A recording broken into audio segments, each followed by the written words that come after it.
Almatti dam ఎత్తు పెంపునకు రాష్ట్ర ప్రభుత్వం వ్యతిరేకమని మంత్రి ఉత్తమ్ కుమార్ రెడ్డి అన్నారు.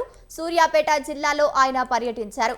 పాలకావీడు మండలంలో జవహారు జన్పహాడు ఎత్తిపోతల పథకం పనులను పరిశీలించారు.